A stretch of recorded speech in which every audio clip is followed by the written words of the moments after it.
वहां जो सिंधी जमात के मुखिया हैं, शफी बरफत उनका नाम है, वो तो कह रहे हैं कि ये मर्सनरी माफिया है, ये फौज नहीं है। लेकिन हैदर हयात साहब जैसे लोग इस तरीके की चीजों पर फिर भी आंख क्यों मूंदते हैं? मैं गौरव आर्य साहब आपसे समझना चाहता हूं, ये दिन के उजाले की तरह साफ है। इसको देखने के लिए किसी बहुत मेहनत की भी जरूरत नहीं है, लेकिन दूसरों के करप्शन के जहां कभी मुद्दे उठे हों वो गिनाकर अपनी बात ना करने के पीछे असल में क्या मंशा है? देखिए, दो तीन चीजें हैं। राफेल का कौन सा करप्शन है मैंने तो आज तक नहीं सुना। पाकिस्तान के टिकटॉक पे चला होगा तो I don't know. Rafale was a government to government deal. Bharat की सरकार ने फ्रांस के सरकार को पैसा दिया था। कुछ लोगों ने खदशात इसके जाहिर करे थे, सुप्रीम कोर्ट ने वहां पे, मतलब इनकी जैसी कोर्ट नहीं है जहां पे नवाज शरीफ के लड़के जाते हैं और सुप्रीम कोर्ट के जजेस को उनके कपड़े फाड़ते हैं, उनको नंगा करके सुप्रीम कोर्ट में दौड़ाते हैं। तो भारत में ऐसा नहीं है, टचवुड। भारत में the supreme court is truly supreme. Sir एक मिनट कोर्ट कर रहे हैं सर मैं जनाब, मैं आप जो कह रहे थे वो कतई नागवारा था, लेकिन गौरव आर्य ने उसको बहुत शांति से सुना है। बीच में मत बोलिए, आपकी बारी आएगी, बोलिएगा। शर्म नहीं आ रही? नहीं, सुनिए हयात साहब, सुनिए मेरी बात। आप और आपके साथ जो होगा उसके जिम्मेदार आप होंगे। मैं रोक रहा हूँ, आप रोक नहीं रहे। ये गलत चीज है, ये गलत चीज है। कौन सी चीजें देखी आपने? मैं जब कुछ बोलता हूं तो क्यों आपका पारा बढ़ जाता है मालिक? आप जब बोले मैं चुप रहा, बिल्कुल। मैं तो इत्मीनान से सुन रहा था।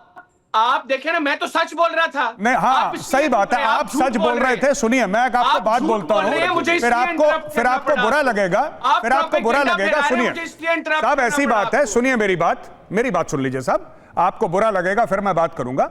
बात यह है कि जो ये करप्शन की बात कर रहे हैं, भारत में जो करप्शन हुआ वो लोग जेल में हैं। वहां पे जो करप्शन हुआ वो फील्ड मार्शल बना हुआ है। एक मिनट हुजूर, एक मिनट हुजूर, एक मिनट।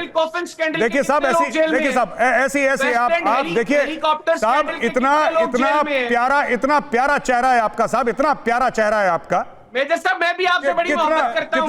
मैं भी बड़ी मोहब्बत करता हूं आपको।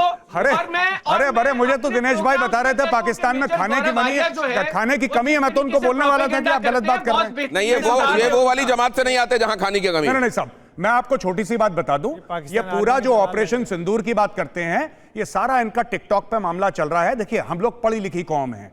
इंडिया के एजुकेशन सिस्टम की गवाही अमेरिका देता है, रूस देता है, चीन देता है।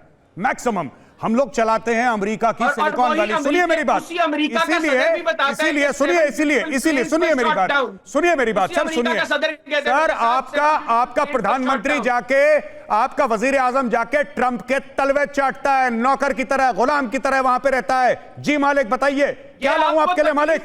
सुनिए, और हमारा प्रधानमंत्री फोन नहीं उठाता, डोनाल्ड ट्रंप का।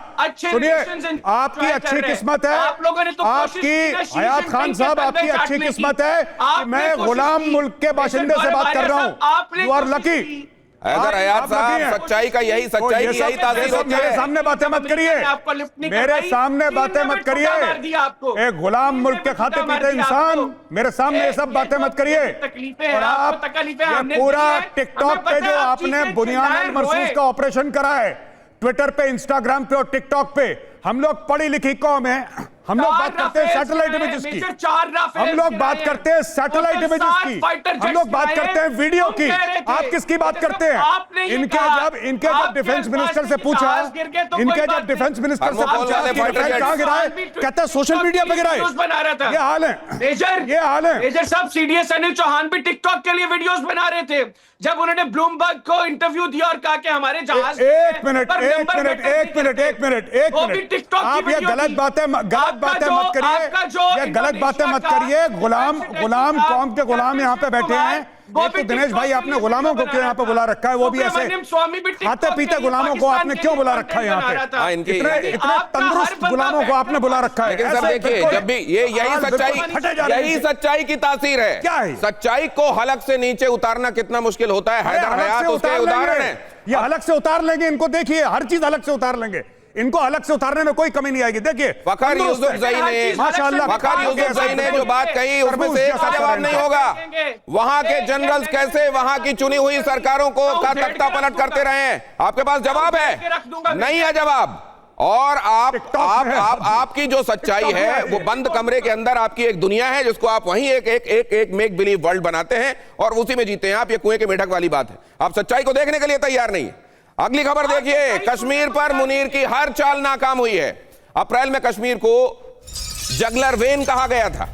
कश्मीर पर नाकामी के बाद हिंदुओं को टारगेट किया गया। मुनीर ने कहा, हिंदू मुस्लिम पूरी तरह अलग कौमें, हमारे फोरफादर्स ने बताया है और हमको आज की पीढ़ी को, और ये इंटरनेशनल डायस्पोरा था जिसको वो संबोधित कर रहे थे, किस तरीके से नफरत फैला रहे थे वो देखिए आप। वो कह रहे थे कि हिंदू और मुस्लिम दो अलग अलग, हर पॉसिबल एस्पेक्ट में अलग कौमें हैं। हमारे फोरफादर्स ने हमको ये बताया और हमारी ऑफस्प्रिंग को ये पता होना चाहिए। दो राष्ट्र सिद्धांत पाकिस्तान की बुनियाद है। क्योंकि अगर आवाम वहां की जागी तो ये पूछेगी कि ये बताओ ये हमारे साथ कर क्या रहे हो, तुम एंटी इंडिया सेंटिमेंट भड़का रहे हो, तुम ये बताओ तुमने हमारे लिए क्या किया, हमारे साथ करप्शन क्यों कर रहे हो। और ये बात आखिरकार वहां तक पहुंच जाएगी जहां ये कहा जाएगा कि टू नेशन थ्योरी के आधार पर हमको बेवकूफ बनाकर हमको पैरासाइट की तरह चूसने का काम कर रही है आर्मी। क्योंकि यह सवाल उठेगा, इस सवाल को उठने से पहले जिस तरीके से बाकी चीजों में डाइवर्ट किया जाता है, आसमान में चिड़िया दिखाकर कुछ और किया जाता है, वैसे ही यहां पर चिड़िया दिखा दी जाती है, डाइवर्ट किया जाता है ताकि वहां की जनता डाइवर्टेड रहे और इस बारे में कोई सवाल ना पूछे। बिलबिलाए पाकिस्तान की एक और साजिश देखिए। सार्क से अलग संगठन चाहता है पाकिस्तान, चीन और बांग्लादेश के साथ संगठन चाहता है पाकिस्तान। चीन और बांग्लादेश के साथ एक अलग संगठन चाइना के साथ बनाएंगे। यह भी है संजय भारद्वाज साहब, उसने ये भी अरुणाचल को लेकर भी बीते दिनों स्टेटमेंट दिया था प्रेसिडेंट पुतिन के यहां आने के समय। मैं ये जानना चाहता हूं, ये अपनी हिमाकत को हर दिन बढ़ाता जा रहा है, क्या अब हम भी डूरंड लाइन को लेकर, बलूचिस्तान को लेकर, खैबर पख्तूनवा को लेकर क्लियर कट स्टेटमेंट देना शुरू कर दें? देखिए, दो तीन बात साफ है कि अगर पाकिस्तान चीन और बांग्लादेश के साथ गठबंधन कर रहा है तो मान के चलिए कि पाकिस्तान अपने सबसे कमज़ोर स्थिति में आज के दिन, उसकी कोई अपने हुकूमत नहीं है, कोई अपना वजूद नहीं है। वो तालिबान जो उनका क्रिएट किया हुआ था उनसे जूझ रहा है, वो तहरीक तालिबान से जूझ रहा है। और ये इनको नहीं पता है कि जो तहरीक तालिबान में जो लोग लड़ रहे हैं वो भी बांग्लादेशी को आपने रिक्रूट करके वहाँ से आपके खिलाफ ही लड़ रहे हैं और पाकिस्तानी फ़ौज के खिलाफ लड़ रहे हैं। तो जो स्थिति है पाकिस्तान की वो बहुत कमज़ोर स्थिति है और वो दूसरों के कंधों पे वो चीन और बांग्लादेश के माध्यम से लड़ाई लड़ना चाहता है। देखिए क्या है कि जो पाकिस्तान आर्मी क्यों इतनी कमज़ोर है, साफ साफ इनसे दिख रहा है। जो इनके दलाल हैं मोटे हो रहे हैं खा के वो, क्योंकि पाकिस्तान आर्मी यहाँ भी सप्लाई करती होगी कि वो एक तरीके से पाकिस्तान में फियर फैक्टर क्रिएट। ये तो सर ये दिखाई दे रहा है, ये फियर फैक्टर। मैं एक चीज ये जानना चाहता हूं सर, अरुणाचल को लेकर बयान देकर, ये इस तरह का संगठन बनाने को लेकर मंशा जाहिर करके ये डिप्लोमेटिक सेल्फ गोल कर रहा है कि नहीं पाकिस्तान? डाइल्यूट, ये बेसिकली अपना जो है उसको डाइल्यूट करने का प्रयास कर रहे हैं। जिस तरीके का इंटरनली पाकिस्तान खोखला हो चुका है, जो जिस तरीके के पॉलिटिकल क्राइसिस है, सिक्योरिटी क्राइसिस है, टेररिज्म से चारों तरफ से खुद भी लड़ रहे हैं और इनके बाहरी तरफ से भी डिटेल और दिखा दूं, तो ये डाइल्यूट कर रहे हैं जनता का ध्यान पाकिस्तान की आवाम ये डाइवर्ट का जो और डाइल्यूट किए जाने से क्या काम चलता रहेगा और वहां की जनता को क्या और ज्यादा दिनों तक वहां की आर्मी मूक बनाती रहेगी?